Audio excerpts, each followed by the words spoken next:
말씀을 기다리며 교독합니다. 주님은 우리의 하나님이십니다.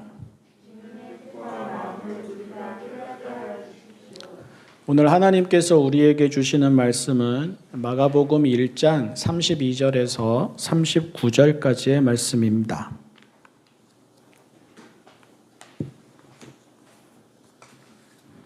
새번역 성경 신약 57쪽 마가복음 1장 32절에서 39절까지의 말씀입니다.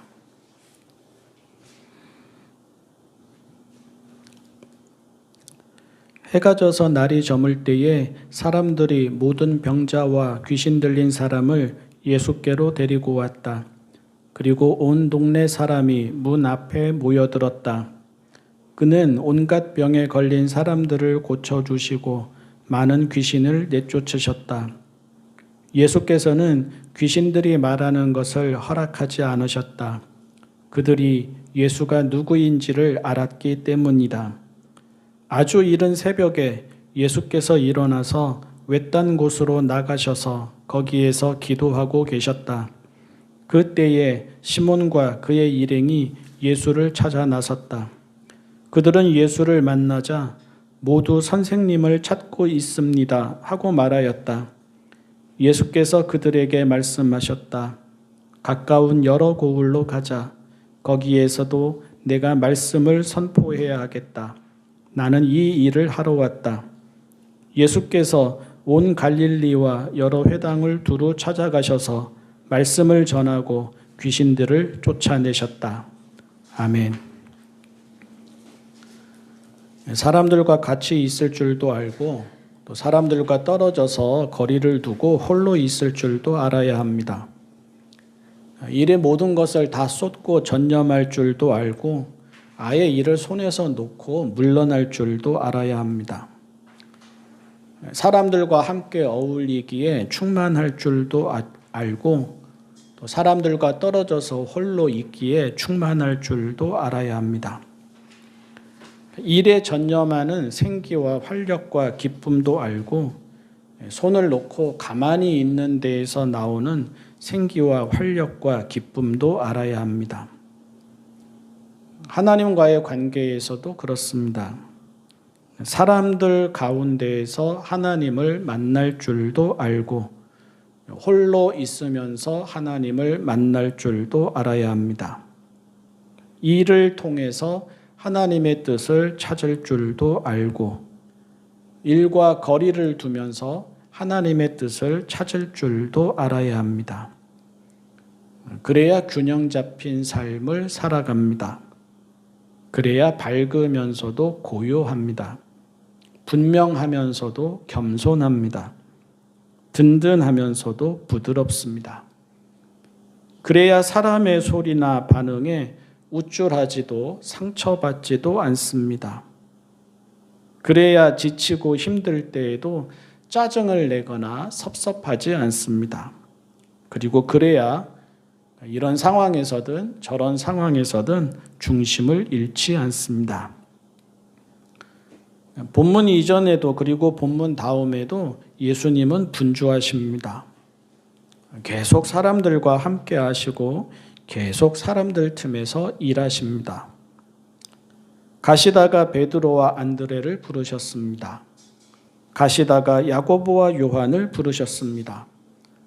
그러시고는 그들과 함께 회당에 들어가셔서 가르치셨습니다. 거기에 악한 귀신 들린 사람이 있는 것을 보자 그를 고치셨습니다. 회당에서 나오셔서는 베드로의 집으로 가셨습니다. 마침 베드로의 장모가 열병으로 누워 있다는 사정을 들으시고는 바로 그녀에게 다가가셔서 그녀를 고치셨습니다. 날이 저물어도 예수님은 사람들에게 벗어나실 수 없으셨습니다. 유대 사회에서는 아침이 하루의 시작이 아닙니다. 저녁이 하루의 시작입니다. 날이 저물어서 저녁이 되었다는 말은 안식일이 지났다는 말이고 새 날이 시작되었다는 말입니다. 다시 말해서 안식일이 지났으니까 이제는 사람들이 어디든 갈 수 있고 무엇이든 할 수 있다는 말입니다. 그래서 사람들은 더 많이 더 적극적으로 예수님 계신 집 문 앞으로 모여들었습니다. 본문은 사람들이 모든 병자와 귀신 들린 사람을 예수께로 데리고 왔다고 했고, 또한 온 동네 사람들이 문 앞에 모여들었다고 하였습니다. 예수님은 그들을 모른 척 하실 리 없으셨습니다. 온갖 병에 걸린 사람들을 고쳐주셨고 많은 귀신을 내쫓으셨습니다. 어쩌면 바쁜 일상을 뒤로하고 잠시 쉬시고 싶으셨을 수도 있습니다. 그래서 그 집으로 가셨을 수도 있습니다. 하지만 그 집에도 예수님의 손길을 필요로 하는 이가 있고 그 집 문 앞에도 예수님의 손길을 필요로 하는 사람들이 있었습니다. 예수님은 그들에게서 벗어나실 수 없으셨습니다. 당연하시다는 듯 그들을 고치시고 회복시키시며 일하셨습니다. 다음 날도 그 다음 날도 예수님의 일상은 다르지 않을 것입니다. 가시는 곳마다 말씀을 가르치실 것입니다. 만나는 사람마다 측은히 여기시며 고치실 것입니다. 어디를 가시나 예수님을 찾는 사람들에게 둘러싸이실 것입니다. 쉬실만 하면 또 하실 일이 생겨날 것입니다. 오늘 읽은 말씀 마지막 절인 39절은 그렇게 되어 있습니다. 예수께서 온 갈릴리와 여러 회당을 두루 찾아가셔서 말씀을 전하고 귀신들을 쫓아내셨다. 예수님의 일상입니다. 예수님의 소명과 사명입니다. 사람들 가운데 계시는 예수님이십니다. 사람들을 측은히 여기는 하나님의 마음으로 일하시고 또 일하시는 예수님이십니다. 그런데 이게 예수님의 전부가 아니라는 사실이 매우 중요합니다. 또한 이렇게 사는 것이 우리 사람의 전부가 아니라는 것도 매우 중요합니다. 누구도 이렇게는 살 수 없습니다. 사람들 없이도 살 수 없지만 사람들 속에서만도 살 수 없고 일 없이도 살 수 없지만 일만 하면서도 살 수 없습니다. 사람들에게서 받는 위로와 충만함이 있습니다. 그런데 사람들과 거리를 두어야만 채워지는 위로와 충만함도 있습니다. 일하면서 얻는 생기와 활력이 있습니다. 그런데 일과 거리를 두어야만 얻게 되는 생기와 활력도 있습니다. 사람들과 함께 하기에 알게 되는 하나님과 하나님의 뜻이 있습니다. 그런데 홀로 있어야만 알게 되는 하나님과 하나님의 뜻도 있습니다. 일을 하면서 깨닫게 되는 소명과 사명이 있습니다. 그런데 일과 거리를 두어야 깨닫게 되는 소명과 사명도 있습니다. 평생 사람들과 더불어 살아가기에 잊지 말아야 합니다.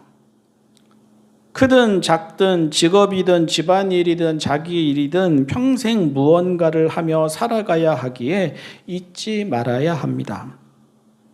그리고 그래서입니다. 예수님은 아주 이른 새벽에 일어나셨습니다. 홀로 외딴 곳으로 나가셨습니다. 그리고 기도하셨습니다. 새벽은 단순히 이른 시간을 의미하지 않습니다. 이미 말했듯이 저녁이 하루의 시작이니 하루의 첫 시간을 하나님께 드렸다 하는 그런 뜻을 의미하지도 않습니다. 새벽은 홀로 있을 수 있는 시간을 의미합니다. 예수님이 사람들에게서 벗어나실 수 있는 시간입니다. 예수님이 분주한 일상에서 거리를 두실 수 있는 시간입니다. 외딴 곳은 단순히 한적한 공간을 의미하지 않습니다. 외딴 곳은 예수님이 사람들과 거리를 두고 홀로 있을 수 있는 공간을 의미합니다. 집에서 그러실 수 있었다면 집에서 그렇게 하셨을 것입니다. 그런데 그러실 수 없으셨기에 사람들 몰래, 사람들 없는 곳으로, 사람들 모르는 곳으로 가셔서 혼자만의 공간을 만드신 것입니다. 예수님은 홀로 하나님 앞에 앉으셨습니다. 예수님은 홀로 하나님과의 사귐을 가지셨습니다. 예수님은 홀로 하나님으로 채워지기를 기도하셨습니다. 예수님은 홀로 당신의 생각과 마음과 말과 행동을 하나님의 뜻에 비추어 보셨습니다. 예수님은 홀로 세상의 모든 것과 거리를 두셨습니다. 전날 만난 사람들과 전날 있었던 일들을 돌아보셨을 것입니다. 당신이 하신 말들과 당신이 하신 일들을 돌아보셨을 것입니다. 사람의 환심을 사려고 하지는 않았는지 돌아보셨을 것입니다. 사람의 반응이 하나님보다 먼저 보이지는 않았는지 돌아보셨을 것입니다. 일의 분주에 마음을 잃거나 마음이 굳어버리지는 않았는지 돌아보셨을 것입니다. 밀려드는 사람에 치이고 쫓겨 일과 결과는 남았는데 의미는 사라지지 않았는지 돌아보셨을 것입니다. 하나님의 이름이 아니라 당신의 이름이 드러나기를 은연중 바라지는 않았는지 돌아보셨을 것입니다. 당신이 뭐라도 된 듯 우쭐하지는 않았는지 돌아보셨을 것입니다. 당신의 일이 소명과 사명이 아니라 수단과 도구인 것은 아닌지 돌아보셨을 것입니다. 사람을 측은히 여기는 마음은 희미해지고 결과에만 집착하지는 않았는지 돌아보셨을 것입니다. 홀로의 시간은 예수님을 예수님 되시게 하는 시간입니다. 홀로의 공간은 예수님을 예수님 되시게 하는 공간입니다. 홀로 드리는 기도는 예수님을 예수님 되시게 하는 기도입니다. 그리고 그것이 예수님이 세상의 소리에 흔들리지 않으신 이유입니다. 예수님이 끝까지 당신의 길을 걸어가신 이유입니다. 예수님이 항상 사람들에게 부대끼시면서도 사람들에 대한 사랑과 자비를 잃지 않으신 이유입니다. 예수님이 길을 가시다가도 멈추셔서 병을 고치시고 귀신을 내어 쫓으시면서도 그 어떤 시험에도 들지 않으신 이유입니다. 사람들 틈바구니에서 지치지 않고 잘 지내려면 자나깨나 사람들 곁에 있으면서 그들의 마음을 얻어야 하거나 그들의 눈밖에 나지 않도록 맞춰야 하는 것이 아닙니다. 바쁘고 분주한 일상에서 일을 잘 하려면 혼자만의 시간도 없이 일하고 또 일하며 결과를 얻어내야 하거나 이루어내야 하는 것이 아닙니다. 오히려 그런 삶이 우리를 피폐하게 만들고 공허하게 만듭니다. 사람을 싫어하게 만들고 일을 지긋지긋하게 만듭니다. 보상과 공로에 연연하게 만들고 피로와 짜증에 시달리게 만들고 분노와 서운함에 사로잡히게 만듭니다. 물론 결과는 있을 것입니다. 물론 성취도 있을 것입니다. 물론 보상도 있을 것입니다. 하지만 생기 있지는 않을 것입니다. 사랑하지도 못할 것입니다. 여유 있지도 않을 것입니다. 처음의 마음 같은 것도 없을 것입니다.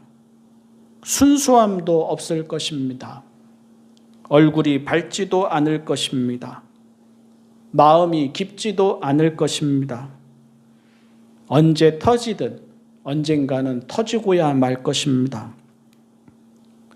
우리가 회사에서 보는 사람들, 우리가 밖에서 보는 사람들, 심지어 우리가 종교인들 가운데에서도 보는 사람들처럼 능력과 그에 합당한 대우를 누리고 있을지라도 그렇게는 살아가고 싶지 않은 그런 사람들이 되고 말 것입니다. 사람이 사람답게 살아가려면 더불어 있는 시간과 공간만이 아니라 홀로 있는 시간과 공간이 필요합니다. 사람이 사람답게 살아가려면 일하는 시간과 공간만이 아니라 기도하는 시간과 공간이 필요합니다. 사람이 사람답게 살아가려면 모든 것과 거리를 두고 홀로 하나님 앞에 앉을 수 있어야 합니다. 사람이 사람답게 살아가려면 때로는 그리고 정기적으로 규칙적으로 손은 내려놓고 입은 다물고 세상과는 거리를 둔 채 하나님으로 채워지기를 기도해야 합니다. 한밤이든 새벽이든 점심 먹고 나서의 짧은 시간이든 오며 가면서 갖게 되는 자기만의 시간이든 그런 시간이 있어야 합니다. 자기만의 방이든 자기만의 성소이든 텅 빈 거실이든 사람들 모이기 전에 교회이든 사람들이 다 나간 교회이든 그런 공간이 있어야 합니다. 그리고 간구의 기도가 아닌 자기를 돌아보는 기도가 있어야 합니다. 내 말을 하는 능동적인 기도가 아닌 내 말을 멈추는 수동적인 기도가 있어야 합니다. 새해 우리의 삶은 이른 새벽, 외딴 곳, 기도 등이 있는 삶이어야 합니다. 거기에서 흔들리지 않는 평화가 찾아올 것입니다. 거기에서 상처받지 않는 의연함이 찾아올 것입니다. 거기에서 빼앗기지 않는 기쁨이 찾아올 것입니다. 거기에서 흔들리지 않는 삶의 의미가 찾아올 것입니다. 그리고 거기에서 하나님을 알아차리는 충만함이 찾아올 것입니다. 기도하겠습니다. 사랑의 하나님, 홀로 있는 시간이 있게 하여 주십시오. 홀로 있는 공간이 있게 하여 주십시오. 홀로 하나님과 마주하는 기도가 있게 하여 주십시오. 바쁠수록 그러하게 하여 주십시오. 사람들과 함께 할수록 그러하게 하여 주십시오. 일이 많을수록 그러하게 하여 주십시오. 그 시간과 공간과 기도를 통해 일상을 살아갈 평화와 의연함과 기쁨과 의미와 충만함을 얻게 하여 주십시오. 그 시간과 공간과 기도가 있으므로 세상에서 하나님의 현존을 느끼고 경험하게 하여 주십시오. 예수님의 이름으로 기도합니다.